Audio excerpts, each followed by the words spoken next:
Olá, hoje conversaremos sobre um grande clássico da literatura, tanto de ficção científica quanto de terror.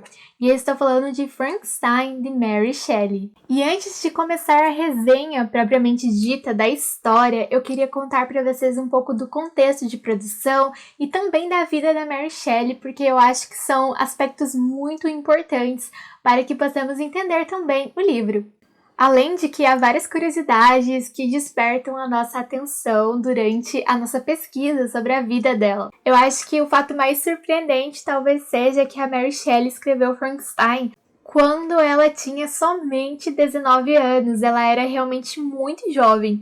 E além de tudo isso, o Frankenstein ele surge de certa forma, um desafio feito pelo Lord Byron, outro importante escritor aí, principalmente do romantismo, um grande poeta. E então, em uma noite chuvosa, estavam Lord Byron, Mary Shelley, o seu marido e mais um escritor amigo deles. E estando os quatro ali reunidos, lendo, traduzindo, conversando sobre histórias de fantasmas, o Lord Byron decide lançar um desafio de que cada um deles teria que escrever uma história.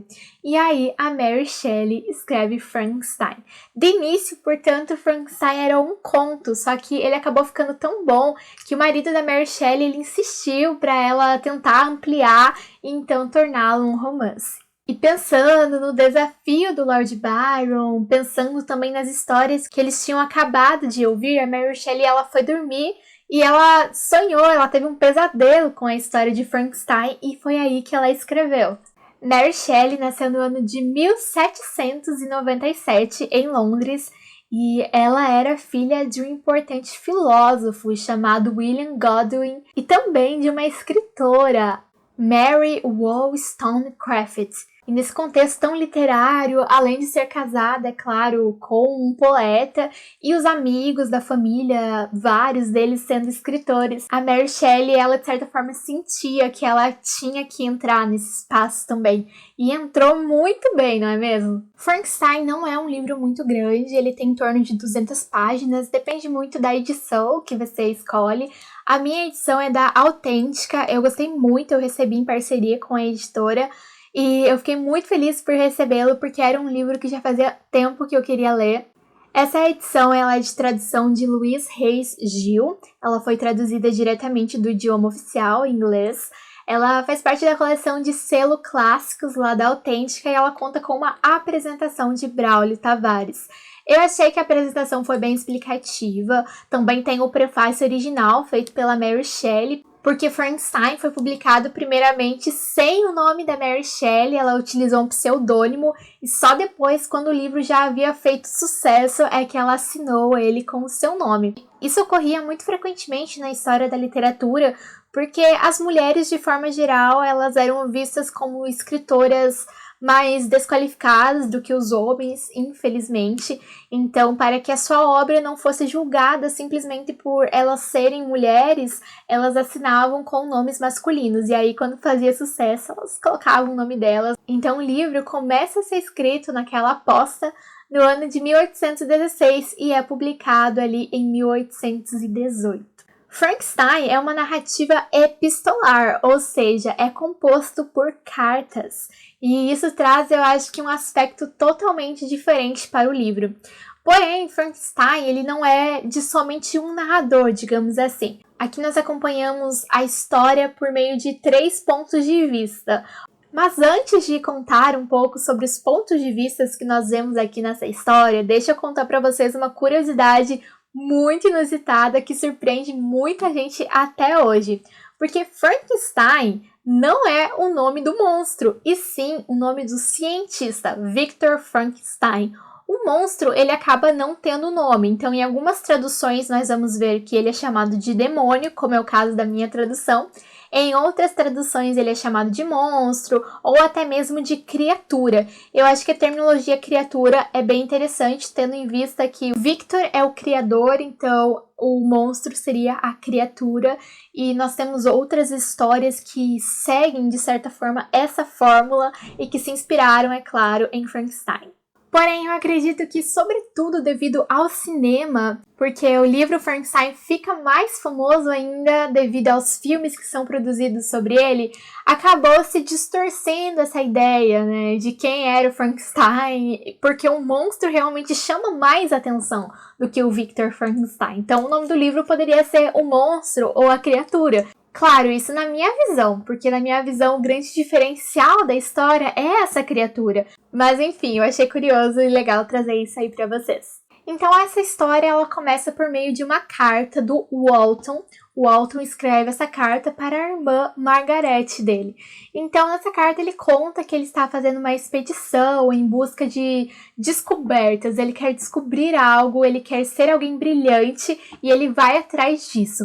E no meio dessa expedição dele, ele encontra um homem no oceano congelado, morrendo de frio. E ele resgata esse homem. E esse homem é ninguém mais, ninguém menos que Victor Frankenstein. E aí, à medida que o Frankenstein vai contando a história dele para o Walton vai contando para a irmã dele, nós vamos acompanhando. Em determinado momento, o Frankenstein assume essa voz também. E a história dele basicamente consiste em toda a sua formação até ele chegar a ser um cientista na universidade e tudo mais. E essa sede de conhecimento que ele tinha que fazia ele ansiar por conquistas, por novidades na ciência, estudar muito.